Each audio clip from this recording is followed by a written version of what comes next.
And pure. Magic and pure, lady. Yes, magical lady of pure damage. Shadow Fiend is magical abomination of magic damage. I don't know, Shadow Fiend is weird. Oh. There we go. Yeah, and folks, oh yeah, it does it in all pick mode too. You guys can get this beautiful picture that Valve wants you to see that they put in the game for who knows why. You can when you click on the hero skills in the draft. Oh yeah, it's got a close. The thing that makes me question it, right? You know this is got to be something they were building because it's got a close button and it's got a pop out button. I don't dare click this pop out button because I don't know what link it's gonna send me to. But like maybe they were trying to practice hosting web links inside of Dota or whatever, and yeah, it's just a weird feature. And I'm like, what was Valve trying to do here? Is this a leftover bug? Don't want to be the reason for a remake or causing problems. They to won't the remake players. for you or me, don't worry. If we mess up, we're out. We're right out. They don't remake for casters. I'll get some bad rep and we don't want that. Yeah. This actually is a really cool effigy from... Oh, never mind. It looked cool because the stuff isn't on her. Never mind. Okay, we've already introduced the players, folks. We'll click around on them a little bit just in case. We're into the game. We've got already leveled Enchant. I mean, I feel like on Enchantress this isn't worrisome. A lot of players prefer to wait to skill until they get to the rune or the lane. Maybe there's some first level 1 engagements that can happen. But I feel like with Enchantress, yeah, I mean, maybe there'll be an instance where Untouchable or the Healing Wisps is helpful, but it can really screw you over for the rest of the game. Yeah, it's similar to Enigma, but the only difference with Enchantress is it's actually useful for 20% slow at level 1, as opposed to just being a creep kill. Yeah. You really don't want to have to leech your cores XP while you're sitting there going, I misskilled team. I thought it was a good idea. Yeah, and I'm actually gonna Skype call you because TeamSpeak is still roboting you, so prepare for the Skype call. Rip. Rip indeed. Although I need to make sure we get this engagement going. We've got a little bit of right-clicking, back and forth. A huge Stormhammer. Can they get off RMM? But now he turns around with a Slithering Crush, and Miracle is going to be going down first. RMM just casually salving up on the high ground, ready to go in for another Slithering Crush in 2 seconds. And I think Moon Meander may be the one going down as well. But can Artstyle escape from Fly here? He's got another decay in 1 second, but he just uses the auto attack, and it looks like Moon Meander got out all right. Fly is in the danger. No, Fly is not in the danger zone. He's hitting them like a truck. Oh my goodness, he's level 2, as he said. He's gonna kill them all. Maybe, probably not. He's out of mana, but I can't believe he just dropped the tombstone there, and that, I like that type of thing. Make sure he doesn't feed it away. So it's good that he's staying around protecting it, and he's zoning a lot. He may go down here. Yeah, he's very... one more auto attack. Oh, the power shot and the auto attack. So Fly giving away his opening mass. I have level 2 suddenly, but yeah. That was really bad for the Shadow Fiend. Yeah. He's almost like 500 gold behind the Windrunner. Yeah, I don't actually know if I'm hearing you through TeamSpeak or Skype right now. I turned off my TeamSpeak. Okay, good. Because I was like, I didn't hear 2 of you. Well done. Okay, so we've got you in Skype now, and hopefully there will be less roboting until we find out that actually you're the robot. That would be... You never know, right? Yeah, that would actually be a surprise. But either way, let's get into it. We've had that early rune engagement. It turns out it equals out to about nothing. No lead for anyone, even though ScaryFace has got 2 kills. We're very even. And looks like they're running what they like to on OG. They put No Tail bottom, getting a lot of farm there. And Miracle mid. Fly's just trying to disrupt jungle as much as possible to take the focus away from Miracle. Which I like that he's doing this as opposed to trying to pressure any lanes. So, I also really like the changes to the Mud Golems, I think. Oh, we have a charge coming out onto Miracle. Will they be able to get anything? No, she doesn't even go for the Shackle. Oh, she doesn't have it leveled, but she has more than enough for the power shot misses, but one more. No, uphill miss! Uphill miss! Oh my goodness, Artstyle must be frustrated there. Probably should have just gone for a few more auto attacks instead of trying to do the power shot, and now maybe Artstyle's in trouble. Has the wind run though. Fly, other than decay, spamming, can't do too much there. This game is already a bit ridiculous. I wanted to talk about how the Mud Golem not having to use mana to throw that rock, kind of really nice. But, we had no chance. Golems and Enchantress are like the best creep, because if you time it right, you can stun, then it will time out, and it will give you the 2 mini creeps, and then you double stun. It's like 300 damage.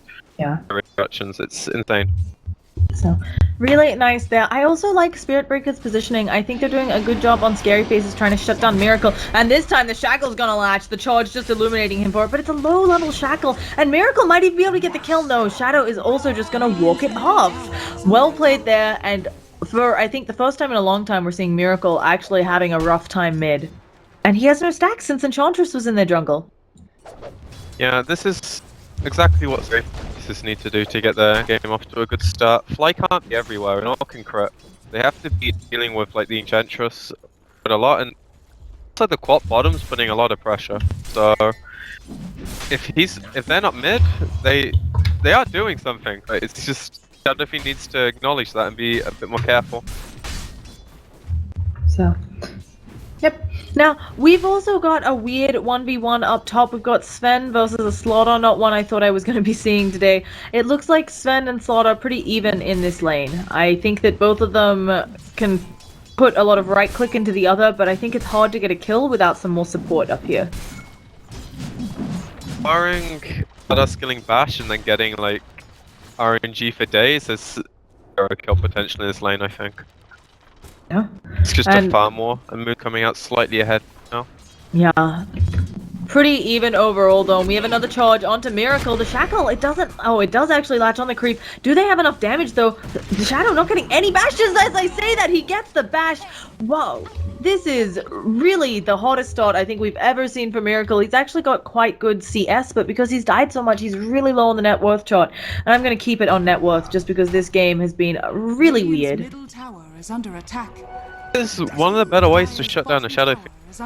Breaker is generally pretty good, but when you combine Enchantress, it's just making so much space. And actually going bottom. Yeah, let's see if they can pick up Shadow. He just charges away to the creep wave behind them, and now Crit's in a lot of trouble. Enchantress going in there using the Hadoken creep. Crit just needs 2 more auto attacks and he goes down. Oh, but the jukes, but it's hard with so many units. Will he be able to get out? He throws out the heal, takes the Hadoken, but Crit not in fact going down there. And I have to say, it feels a bit like, and this is really surprising to me, OG, they're definitely losing mid. Are they even winning the bottom lane? Yeah, the co-op's not farming too well, but right now, they're doing enough, I think, on the other 2 lanes. No, and Mostly let's see mid. if... Okay, he cancels the charge. And yeah, it feels like ScaryFace is doing really well in mid. Also, they had this aggressive Observer ward the whole time. Have been helping out Artstyle in that lane. So, I think a lot of this is also this Enchantress is doing a lot of work. Yeah, at some point they're gonna have to tone down the aggression, I think, so they can actually use the space they've made to get some items. I want to keep going so hard that you end up going into multiple heroes. Yeah. Right now the rotations aren't too much from OG, but they'll eventually get TPs and they'll have the levels to like, use some ults.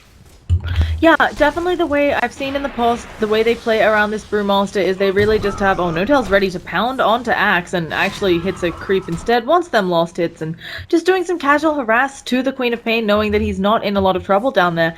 He doesn't actually have mana for split, but can always eat the mango and use it, I think, if he's in a bad spot. So really playing alongside... Oh, now he's going for the rune, never mind. I was gonna say, I've seen OG play this lineup before. They really play around the ult on No-Tail and kind of threatening to use it and threatening to take really favorable team fights with the early Brewmaster ult. It's pretty much the only way you can play around the hero, I feel. When he was really popular, he was pretty much like the 10-minute thing. He would generally have a blink by then, and you just can't win team fights with that. Yeah. And actually being a right pain to Queen of Pain here on this bottom lane, No-Tail having a good old time. Now, I'm assuming Blink Dagger first, maybe even before upgrading boots or anything. There are other options. I think Aura is very popular on the Brewmaster. Yeah, I think Vlad's AC is pretty much the standard build. You might opt for a BKB here and there depending on the game. I'm not so sure you'd want this skin, because I think the other 2 items are really important for your team. Yeah, it's kind of a weird game when it comes to stuff like BKBs for OG, because there's a lot of stuff that does go through the BKB. But at the same time, you want to avoid Shackle. You can not have to be charged. Yeah, Bash still goes through BKB, but it's not... There are definitely things you want to avoid using that BKB. I think the big thing is, unless you blink on top Starladder or Quap gets an Orchid or Hex, there's no instant CC. Like, he can generally get the split out, unless he somehow hacks into a charge or something really awkward.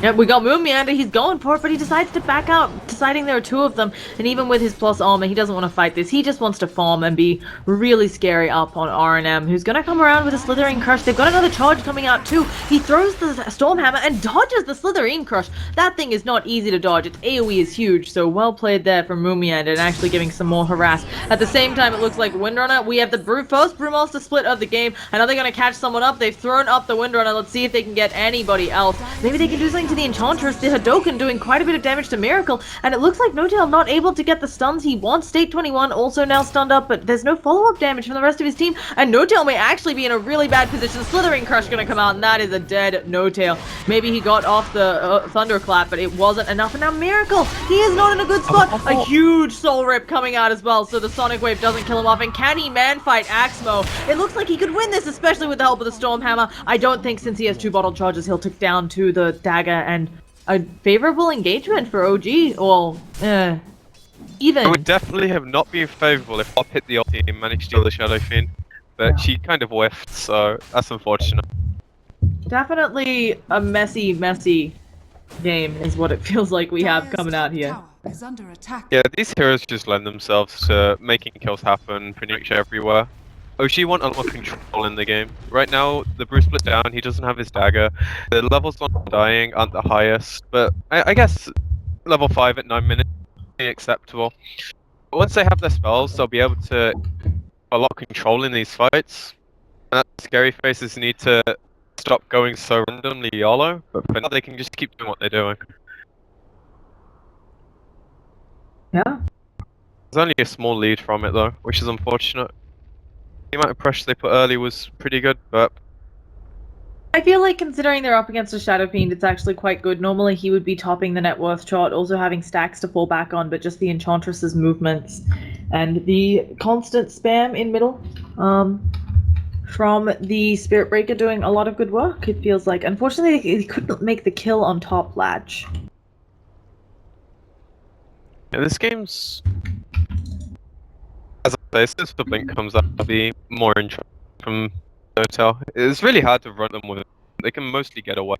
Quap can blink, Wind run, charge away, sprint away. The Enchantress is just slightly awkward to kill with the Nature's Attendance. How do you feel about late game potential for both of these teams? I feel like Scary Faces has almost more cores, but at the same time, Brewmaster can always be a weird factor, and Sven, if he is able to transition right now, he's off lane. I imagine they'll make sure he gets some more farm as well, and he is farming really well already. He can suddenly transition into a really hard right clicker. I feel like Scary Faces have like 5 relevant heroes when it hits late game. As long as Enchantress gets farm, that's like the most important thing for the late game. I feel like the other 3 cores are going to be able to do things. It's just if the Enchantress is, you know, if she gets like Treads, Ags, maybe a Mask of Menace or a Hex, she can be super relevant. But if she doesn't and she falls off a lot, then I think OG's late game is fine between the Sven and the Shadow Fiend. Dazzle is also really important. Yeah. I don't know. I agree with you. It feels like Undying is the one guy here who might have some trouble. Maybe if it goes super late, he'll go into an Ags. It also depends. I think the early team fight, if they can put the Tombstone in places where it's not getting killed, I guess, is the way to say it. I think these early engagements could go OG's favor with all the lockdown. At the same time, Sonic Wave, if you get a good shackle off, the AoE on the Slitherine Crush, nothing to scoff at. Yeah, it's gonna come down to like how deep the Scare Faces feel like they can go. If they're able to restrain themselves from like misplaying a lot, I think definitely get a lead and keep it. Yeah, but I feel like OG is just more disciplined.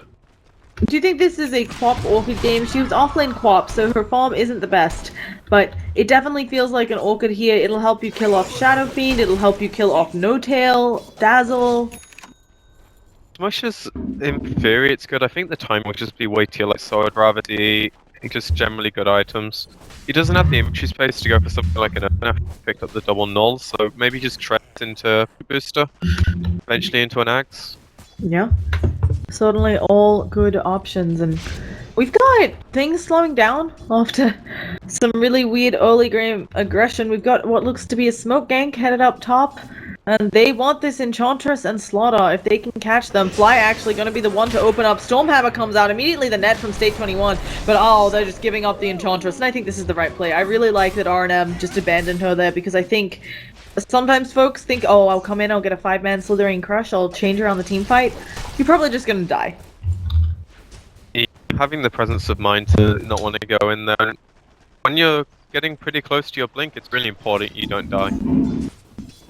Yeah, speaking of being close to his blink dagger, yeah, he is only 500, 600 gold away from that guy, and probably just wants to maybe even just go farm neutrals if the top lane is being too crazy with all these heroes. They're looking to defend though, I think. Bob has the TP ready with her ult as well, so... We've got a charge coming out onto Fly. He's already dropped the tombstone there, so suddenly they can't fight there unless Quap gets rid of this thing. And they're just gonna give it up. I think they're happy with forcing the tomb out because that's the biggest team fight outside of the Bruce split now. But he's not there. 1v1ing with the Qualifier. Yeah, it's a really weird 1v1. Brewmaster has very low chance of killing her just because she can constantly blink away. At the same time, he can definitely harass her down, and he's been doing so, making sure to get off that Earth's Ground Slam. It's not called Ground Slam, Earth's Thunderclap, thank you. There we go, Thunderclap. I was like, Earth Clap? It's not Earth Clap. Getting off that Earth Clap onto her. I think it's got a border from the past, maybe that's why they're confused. Yeah. No, I just there are lots of weird. Border. I don't even know actually. I never played this before. Oh, what is they doing on Moon Meander? He's a little out of position. Immediately throws the Storm Hammer, and everything looks like it's gonna quiet down. But he was potentially in a bad spot. And Enchantress already showing the power of those pure damage glaives. I don't know what we call these. Spears? Spears. Yeah. Radiant's top tower is under attack. We've also got a smoke. Oh yeah. He's fine.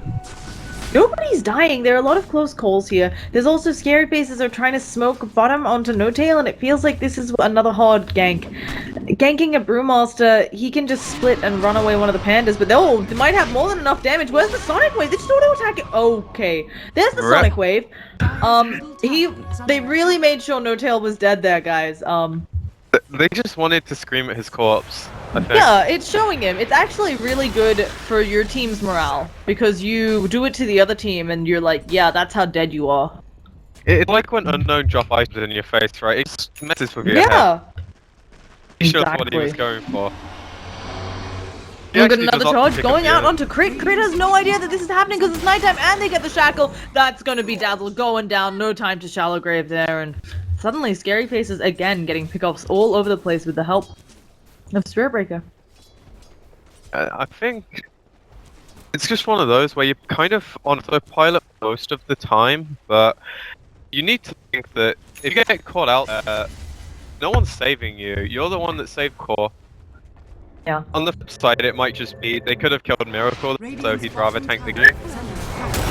Yeah, definitely call it Rob. We've got the blink out, and now Fly is gonna go down. Moon Meander is trying to do what he can, but a charge is coming his way. Where is the Shallow Grave? There it goes. And now Moon Meander, can he do any sort of turnaround in this mass zombie world? But they've got the tombstone down, and Moon Meander, he's taking a lot of damage. Healed up with the Slithering Crush and the Power Shot. It doesn't care about all of your armor. But now Slaughter looks like he's gonna pay with it with his life, taking a raise to the face, and Miracle is suddenly there, ready to get in on this action, building up on his mech. And No-Tail trying to make somebody else be falling victim to the rest of their team. He's turned back into a real panda, though.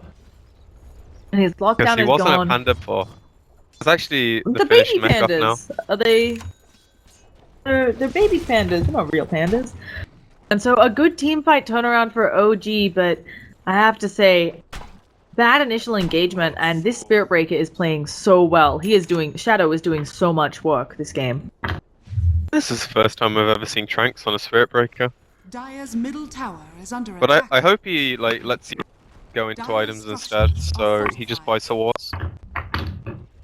Do you want to see an Enchantress with an Aghanim Scepter? Yes, I think it's really crucial to the lineup. We've got an engagement in middle. Miracle uses that haste, gets away, manages to have that one miss, and now State 21 might be in danger. You have that, you have untouchable, but that doesn't help you against raises, and a charge coming out again, stunning out crit. That was a good Sonic Wave, and Miracle without that backup. He pops the mech, but he's just slowly falling. Can he walk it off? Shackle latches. He explodes, and maybe Fly can follow up on this, but I doubt it. But here comes Mumian, and he's got that God Strength, and with the minus damage from the Shadow Fiend ult, keeping those two alive, but now that's gone. That debuff out of there, and let's see if Axmo, he can use the Scream here, but Fly immediately pops up right back up to full health, and Co-op has overstayed her welcome, and now Shadow's gonna go down to God Strength, doing so much work. I mean, it's holy cow. Also, look at Fly. 1, 2, 3, 4, 5, 6. Yeah, just 8 decay stacks, you know, just Fly things. That's the most I've seen in a very long time. He can actually die if he shackled when she misses. He's Gucci. Yeah, that was also another really messy fight, and it feels like OG getting the upper hand in a few of these, but I just wanted to point out really good shackles, and it did feel like a lot of people on both sides overstaying their welcome was kind of the name of the game there, because both OG in the Shadow Fiend and, oh gosh, what is Fly doing? I thought he was like farming creeps. He's just losing decay stacks, I guess, and getting low. Going to Secret Shop, but they're actually finding the Dazzle. Yeah, but No Tail's come back in trying to protect his Dazzle. Shallow Grave, and there's the split. Can No Tail take them out and give crit time to go or get away? I don't know, but there's the heal, and Dazzle needs to auto attack maybe a little bit. He's gonna get Slithering crushed and go down, but No Tail, he is in here. And where is his backup? We've got Moon Meander coming in from the backlands maybe, but he seems to be taking ages to get there in the blink. It only lands on one, and he's immediately shackled up, but No Tail, he's back in panda form, and if Moon Meander finds any of them with that God Strength, he's gonna let them know all about it. I don't think they can catch out Axel here. They've got the stun. She isn't able to blink away, but between the two, do they have the damage? No. Not quite able to get it. And another seemingly good team fight for OG. They are bringing this game back into their side 11-12 after the really early lead. But Miracle on the bottom lane. He's gonna maybe go down. They have a lot of damage. Nether Strike as well. He pops that mech, but where can he go? Maybe he can kill off State 21. He gets the kill. He's gonna fall to Shadow. Or is he? Requiem of Souls. And there's a Shallow Grave potentially if he needs it. How did Miracle turn that around? Quap finally kills him off. Crit probably be. Oh, Crit's Shallow Grave was on cooldown. Nobody can tell him off there, and I don't think he can kill off Quap here. Quap might also just turn around and Sonic Wave you if you're not careful. Slithering Crush, just gonna use the Scream. And again, somebody overstaying their welcome, this time being Crit. Still really impressed with Miracle's turnaround on that gank. Yeah, that's just knowing the extent of your hero. Like, you do that in pubs all the time when people try to do that. Even the Dazzle there definitely also made him confident. It's a shame the Grave was like 2 or 3 seconds off, otherwise I think he might have been able to get away. Yeah. But either way, this game, action-packed, and looking at these two lineups, I'm not quite sure who super benefits for an action-packed game. OG is definitely in the gold lead and the experience lead.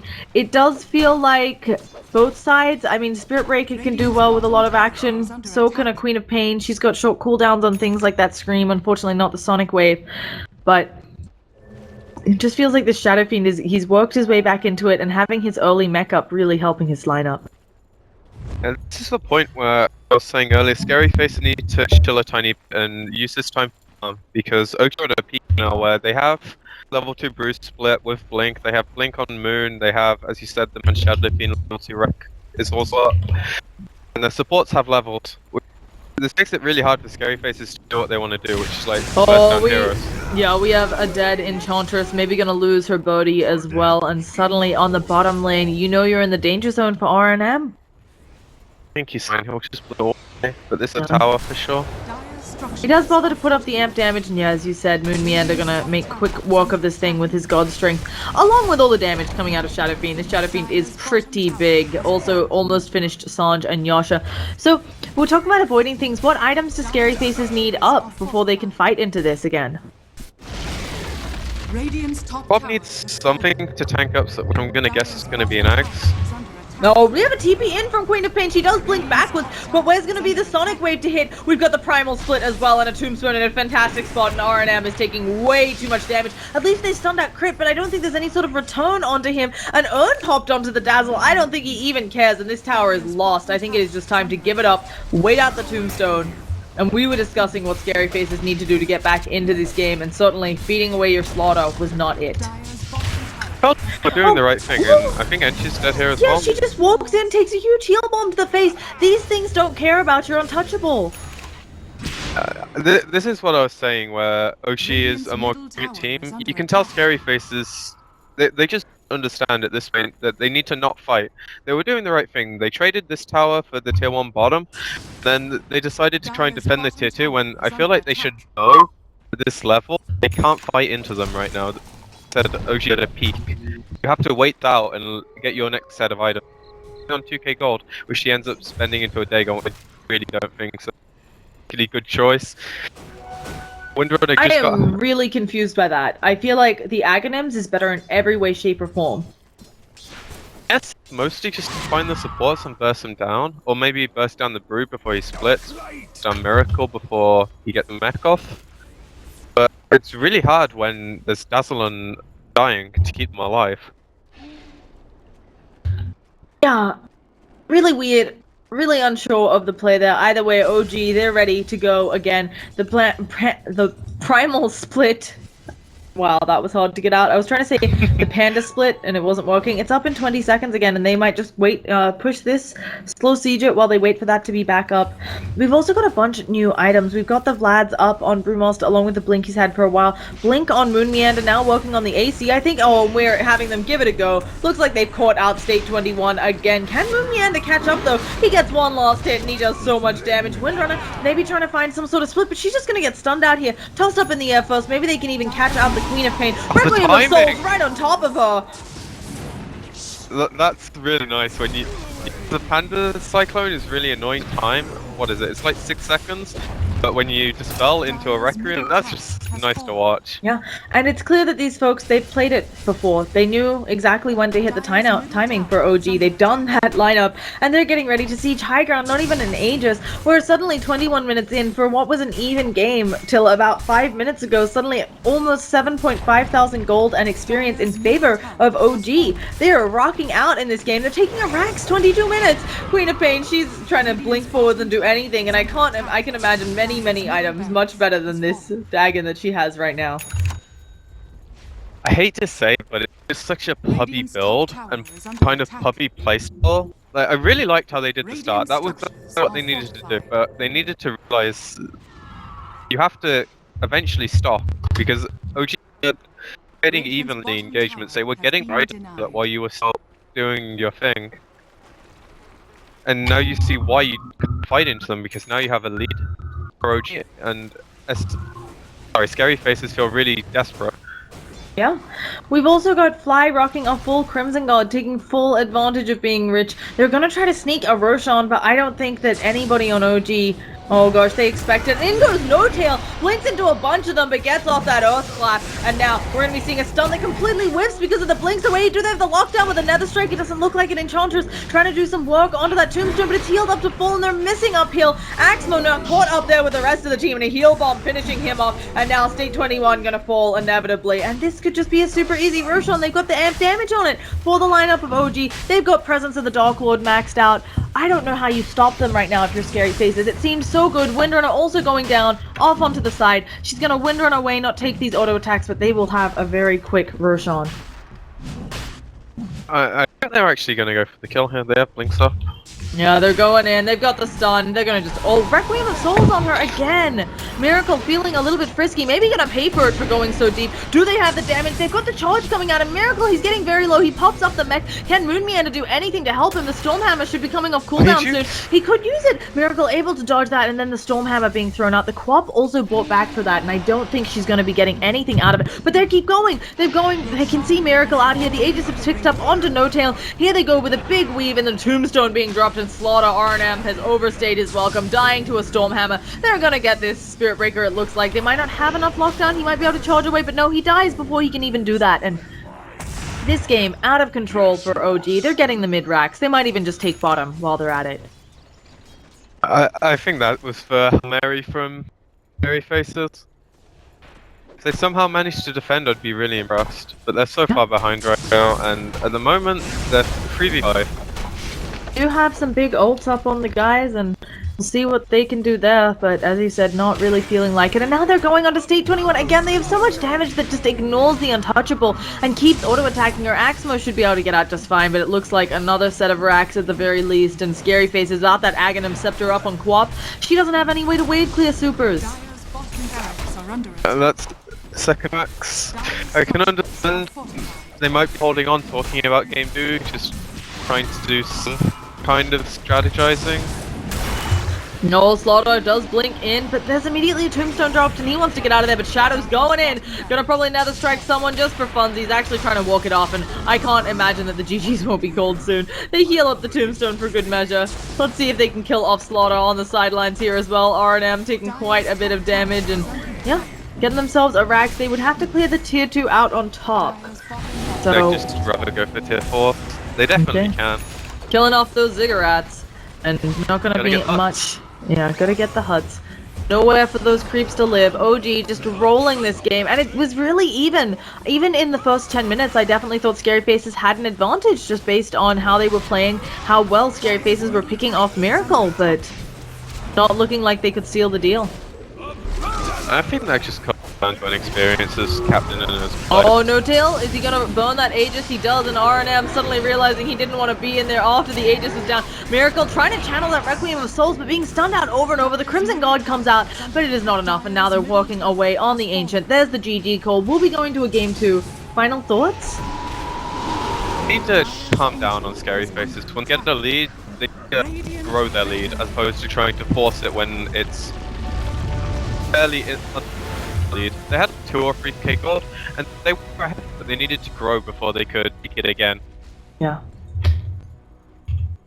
Not understanding these fight timings, as you pointed out. Either way, that was game 1. It was a bit of a mess. We got through the roboting and all the pauses. Once again, this is Starladder. I am Llama Down Under, joined by PQMZ. We'd love your feedback on how to get better. PQ doesn't do the social media, though, so you can just leave it all on Llama Down Under, Twitter, Twitch, Facebook. You can give me your feelings on PQ's costing too, and I'll pass that along. So let's get us into game 2 after some words from the sponsors.